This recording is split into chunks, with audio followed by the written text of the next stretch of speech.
जय हिंद। Welcome to my YouTube channel learn biology tutorial. आज ये 11th बायोलॉजी का पहला क्लास है। आज जो पहला क्लास है उसमें हमने अभी इंट्रोडक्शन वाले सेक्शन में हमने आपको बताया था। अगर आप वो देखना चाहते हैं कि हमने क्या बताया है तो डिस्क्रिप्शन में उसका लिंक आपको मिल जाएगा, आप उस वीडियो को वहाँ जाके देख सकते हैं।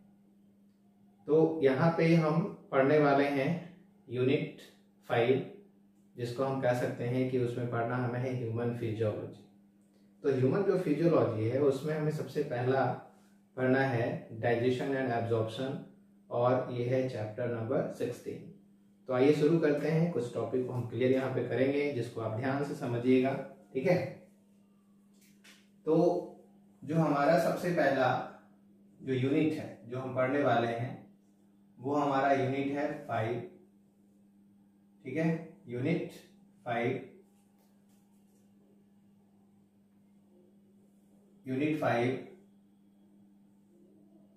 ठीक है, इसको ध्यान देंगे। और ये जो यूनिट है उस यूनिट का नेम है ह्यूमन फिजियोलॉजी। ह्यूमन फिजियोलॉजी, ठीक है। तो अभी हम समझते हैं कि ये जो फिजियोलॉजी है वो एक्चुअली है क्या। तो हमें मालूम है कि हमारे बॉडी में different types of systems present हैं, जिसको हम ऑर्गन सिस्टम कह सकते हैं। तो ये जो ऑर्गन सिस्टम है जिसको अगर हम डिराइव करेंगे तो हम एक छोटा सा टॉपिक ले सकते हैं, है ना। उसको हम कहते क्या हैं, तो हम यहाँ पे रख सकते हैं जिसको कहते हैं doctor Aryan muscles. Doctor Aryan muscles, ठीक है। तो डॉक्टर आर्यन मसल्स की अगर बात करेंगे, आरएन मसल्स,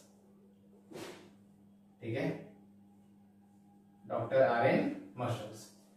तो ये जो आपने यहाँ पे ये जो आपका एक जो ट्रिक है इसके थ्रू आप समझ सकते हो। डॉक्टर आर्यन मसल्स से अगर देखेंगे तो आपको कुछ इंपॉर्टेंट जो सिस्टम है वो आपको दिखाई देगा, जिसमें अगर हम रिप्रेजेंट करें तो ये जो डी है ना, इसका मतलब होता है डाइजेस्टिव सिस्टम। डी का मतलब क्या है, डाइजेस्टिव सिस्टम। इसमें आर का मतलब क्या होता है, तो रेस्पिरेटरी सिस्टम होगा। इसका मतलब क्या होगा, रेस्पिरेटरी सिस्टम होगा। तो बाकी इसके बाद अगर बात करेंगे तो रिप्रोडक्टिव सिस्टम कह सकते हो, नर्वस सिस्टम कह सकते हो, मस्कुलर सिस्टम कह सकते हो, यूरिनरी सिस्टम कह सकते हैं, है ना, सिक्रेटरी सिस्टम कह सकते हैं, सर्कुलेटरी सिस्टम कह सकते हैं, लिम्फेटिक सिस्टम कह सकते हैं, एक्सक्रीटरी सिस्टम कह सकते हैं, है ना। तो इस तरह से आपको आर्यन मसल्स आपको मिलते हैं यहाँ पे। तो इसमें कुछ इंपॉर्टेंट होता है, जैसे रिप्रोडक्टिव सिस्टम, ठीक है। इसके बाद नर्वस सिस्टम की बात यहाँ पे कर लेते हैं, नर्वस सिस्टम और मस्कुलर सिस्टम, है ना, मस्कुलर सिस्टम। इसके बाद अगर करेंगे तो यूरिनरी सिस्टम, यूरिनरी सिस्टम। इसके बाद करेंगे तो सेक्रेटरी सिस्टम, सेक्रेटरी सिस्टम। इसकी बात करेंगे तो सर्कुलेटरी सिस्टम, सर्कुलेटरी सिस्टम। इसकी बात करेंगे तो लिम्फेटिक सिस्टम, लिम्फेटिक सिस्टम। और इसकी बात करेंगे तो इंडो एक्सक्रीटरी सिस्टम कह सकते हो या इंडोक्राइन सिस्टम कह सकते हो, इंडोक्राइन सिस्टम। ये कॉमन चीज हो गया। ऐसा नहीं कि इसमें आपको टोटल के टोटल जो ऑर्गन सिस्टम है वो इसमें आ ही गए हैं, ऐसा नहीं है। लेकिन फिर भी अगर हम बात करेंगे तो हमारे जितने भी यहाँ पे सिस्टम दिख रहे हैं, चाहे वो डाइजेस्टिव सिस्टम हो या आपका इंडोक्राइन सिस्टम, जो भी सिस्टम है, तो ये सारे सिस्टम क्या होते हैं, कोई ना कोई काम करते रहते हैं। जैसे अगर बात करेंगे तो डाइजेस्टिव सिस्टम में बेसिकली डाइजेशन का काम होता रहता है। रेस्पिरेटरी सिस्टम में रेस्पिरेशन का जो वर्क है वो होता रहता है। रिप्रोडक्टिव सिस्टम में रिप्रोडक्शन से रिलेटेड वर्क होगा।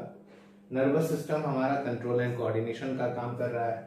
मस्कुलर सिस्टम की अगर बात करें तो मूवमेंट, बॉडी के मूवमेंट जो है वो इसी से एडेड है। यूरिनरी सिस्टम की बात करें तो यूरिन फॉर्मेशन से बेसिस हो जाता है। सेक्रेटरी सिस्टम तो सिक्रीशन, जैसे कुछ सलाइवा का सिक्रीशन है, म्यूकस का सिक्रीशन है ना, इवन एंजाइम का सिक्रीशन है, तो जो भी सिक्रीशन हो रहा है ये। सर्कुलेटरी सिस्टम आप समझ सकते हैं कि ब्लड सर्कुलेशन है, हार्ट है, ये सारी बातें आती है। लिम्फेटिक सिस्टम में भी क्या है, तो लिम्फ का फ्लो हो रहा है, ठीक है। इसके साथ साथ कह सकते हो लिम्फेटिक सिस्टम में क्या है, तो एंटीबॉडी फॉर्मेशन भी होता है, एक तरह से कहोगे कि इसमें बेसिकली WBC का लिम्फोसाइट रहता है। एंडोक्राइन सिस्टम में हार्मोन रिलीज हो रहे हैं। तो ये चीजें हैं। तो ये जितने सिस्टम्स आपके बॉडी में वर्क कर रहा है, तो ये जो सिस्टम आपके बॉडी में ये जो वर्क कर रहा है, ये इसका जो मेन वर्क है, यानी हम कह सकते हैं कि हमारा जो फंक्शन है, हमारे जो फंक्शंस हैं, मतलब फिजियोलॉजी में हम अपने ऑर्गन सिस्टम के फंक्शंस की बात करते हैं। अगर हम किसी ऑर्गन सिस्टम के फंक्शंस को अगर देखें तो फंक्शंस के साथ साथ हमें उसके स्ट्रक्चर को भी देखना पड़ता है, ठीक है। क्या देखना पड़ता है, फंक्शन के साथ साथ स्ट्रक्चर को भी देखना पड़ता है। तो कह सकते हो कि फिजियोलॉजी क्या है, तो ये एक तरह से हम कह सकते हैं कि study of the structural and functional, ठीक है। स्ट्रक्चरल एंड फंक्शनल जो स्टडी है ऑर्गन एंड ऑर्गन सिस्टम का, तो ये आपका आता है किसमें, फिजियोलॉजी में।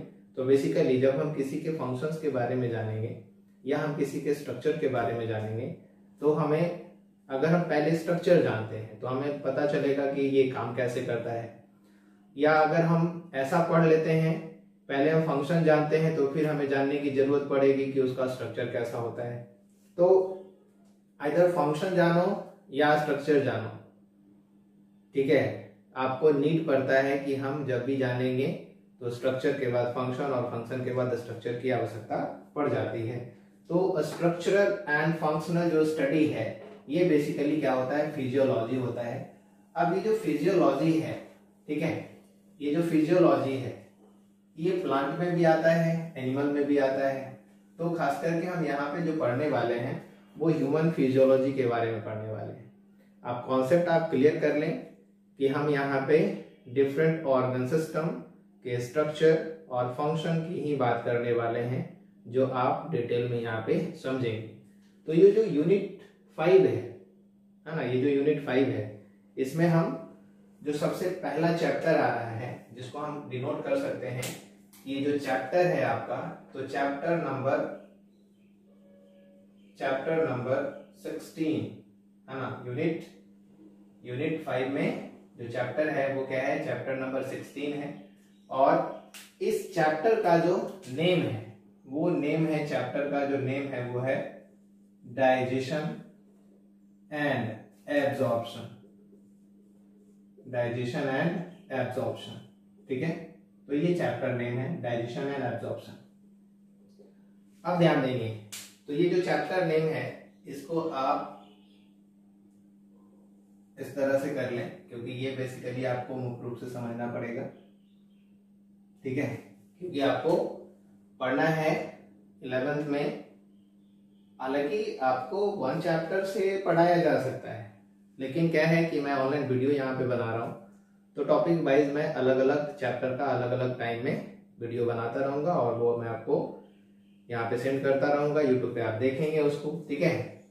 और वीडियो अगर ठीक लगता है, पढ़ाई समझ में आती है, तो उसको आप सब्सक्राइब करेंगे, लाइक करेंगे, और कहीं कोई प्रॉब्लम हो, अच्छा लगे ना लगे तो आप कमेंट भी करेंगे, ओके।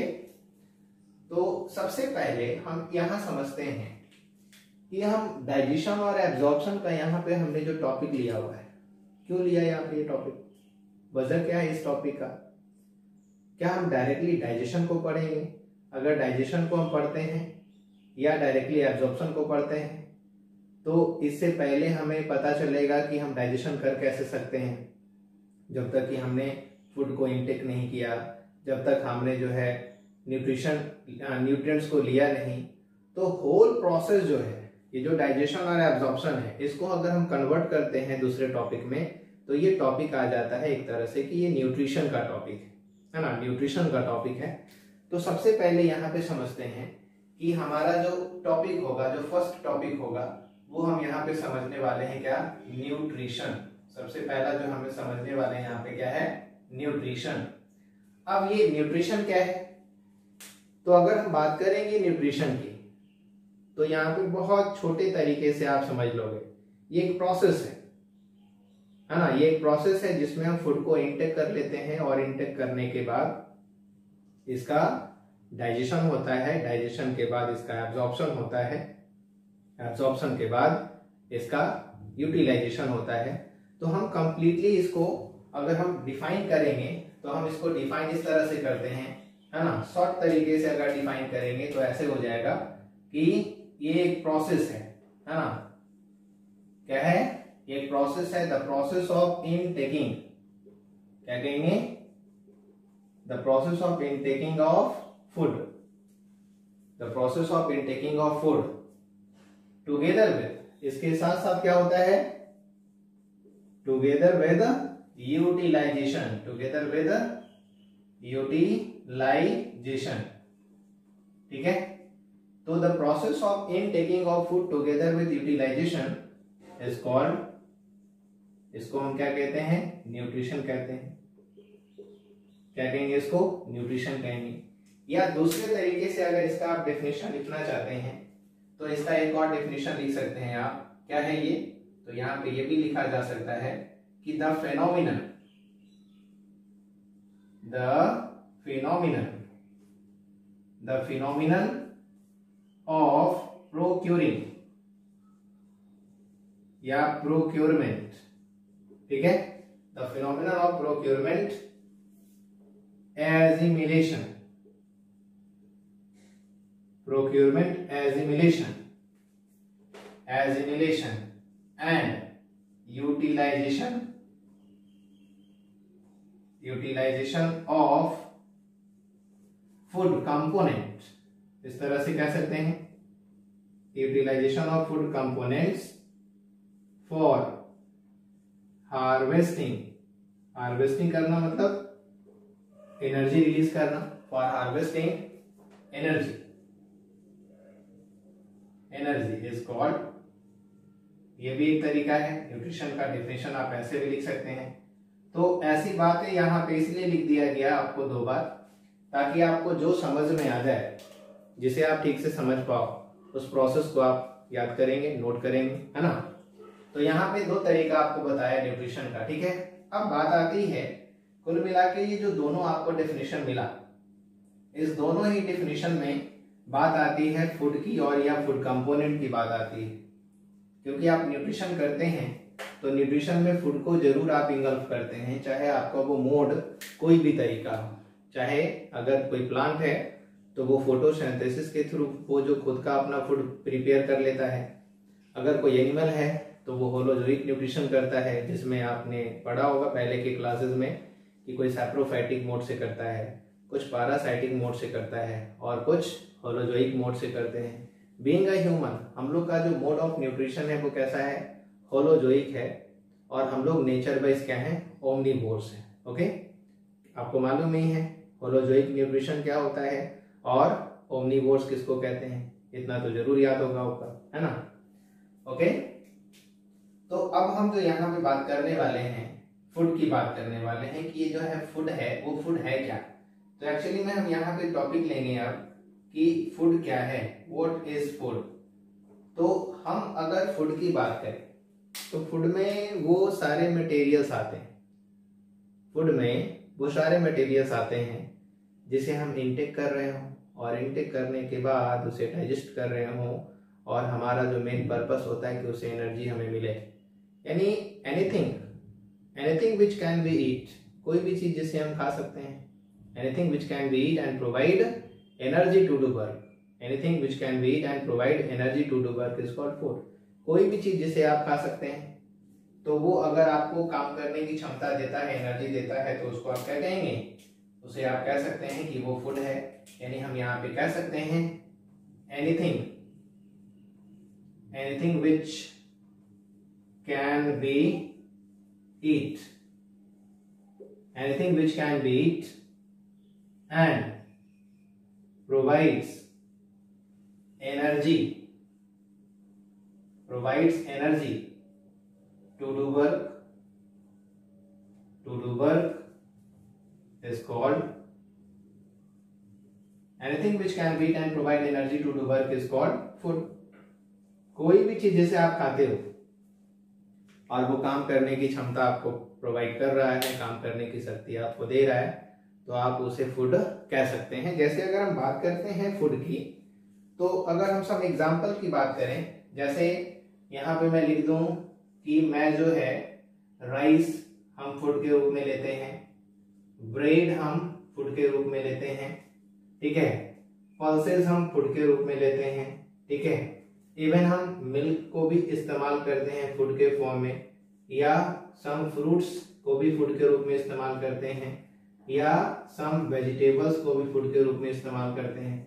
तो इस तरह से ये जो भी चीजें हैं ये एक्चुअली क्या है, तो ये फूड है, ठीक है, जिसे आप इस्तेमाल करते हो और इनके खाने से आपको क्या मिलती है, एनर्जी मिलती है। लेकिन अब बात ये रही यहाँ पे कि भोजन को खाने से, राइस को खाने से, ब्रेड को खाने से, फ्रूट को खाने से एनर्जी कैसे मिलती है ना। तो हमें समझना पड़ेगा इसके पीछे की बात को कि जो फूड है उसमें उसके जो कंपोनेंट है which is called the nutrient, उसमें जो उसके कंपोनेंट हैं जिसको हम क्या कहते हैं, न्यूट्रिएंट कहते हैं। तो ये जो न्यूट्रिएंट है वो फूड में प्रेजेंट होता है और वो न्यूट्रिएंट ही हमें एक्चुअली में एनर्जी देने का काम करता है। लेकिन एनर्जी एल्ड करने का जो हमारा प्रोसेस है वो रिस्पिरेशन है, जो सेल के अंदर एनारोबिक और एरोबिक तरीके से होता है ना। तो उसकी हम बात करेंगे कि एक्चुअली में न्यूट्रिशन क्या है।